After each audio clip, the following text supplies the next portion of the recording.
Magandang hapon po. Dumating na yung bill ng ating kuryente at ngayon magbubukas na tayo ng ating DIY car wash. So dalawang machine yan na feature na natin to sa last video kung magkano ang gastos. So medyo sira-sira na yung plastic. Kahit maulanan siya, huwag lang mababad. Okay yan. So buksan natin na.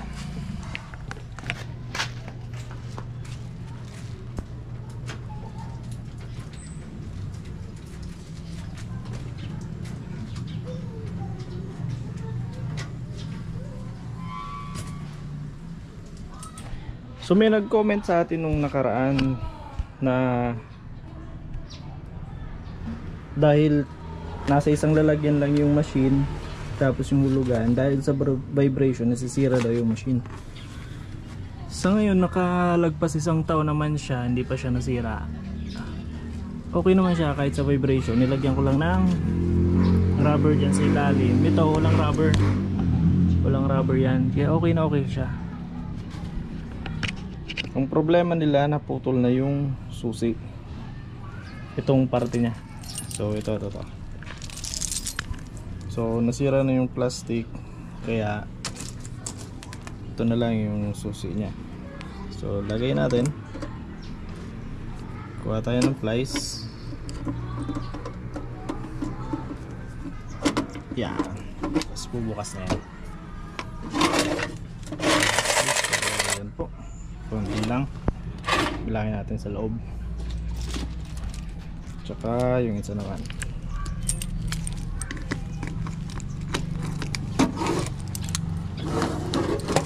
Ito yung madami na nagpabarya. So mas madami ito kasi mas malakas yung pressure nito kaysa dito. So magkaiba ang pressure nila kasi yung iba ayaw nila nung masyadong malakas, nakakatanggal daw ng pintura.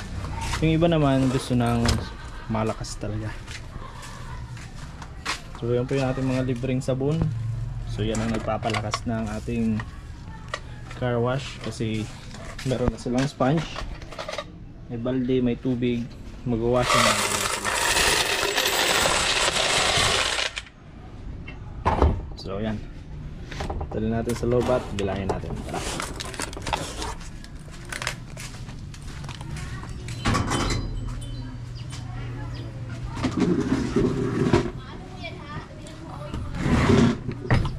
Bilangin natin mga papel muna.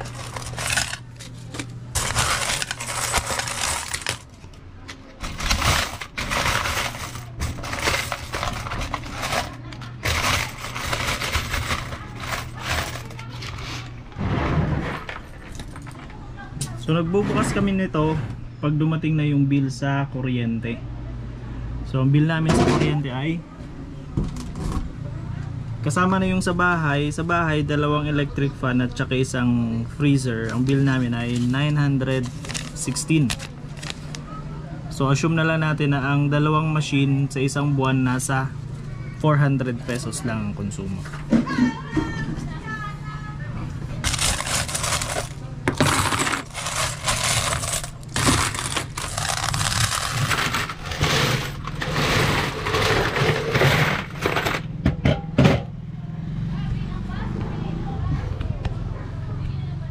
So yan. So 1, 2,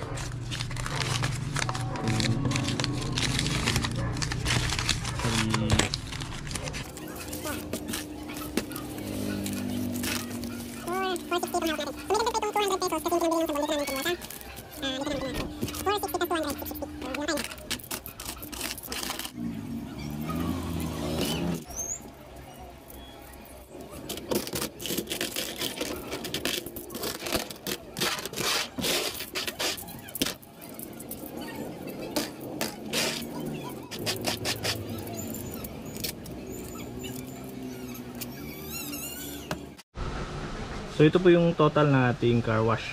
Sa buwan ng March, medyo maulan, isang linggong maulan dito sa Bicol natin. 1, 2, 3, 4, 5, 6, 7, 8, 9, 10, 11, 12, 13, 14, 15, 16, 17, 18, 19, 20, 21, 22, 24, 25, 26, 27, 28, 29, 30, 31 plus 200 sa sabon 3,380. Tapos may dalawang 20 tayong nilagay ulit sa machine para hindi siya zero. Okay, so 3,380 ang kita natin sa March. Para sa internet, bayad tayong 1.5. 1, 2, 3, 4, 5, 6, 7, 8, 9, 10, 11, 12, 13, 14, 15. Sa internet na yon. Sa kuryente naman 2, 4, 6, 8, 9. Okay, 900. Okay, so bayad na tayo sa bills sa internet, bill sa kuryente, sa tubig. Bayad na rin tayo sa tubig. Bayaran na yung nakaraan. So meron tayong natitirang 1, 2, 3, 4, 5, 6, 780. Abot din ito minsan ng 4,000, lalo na pag maulan, panay hugas yung mga tao ng motor nila. Tsaka ito, kita na natin to, bawing-bawi na tayo sa puhunan. Nasa isang video natin yung total cost ng ating setup.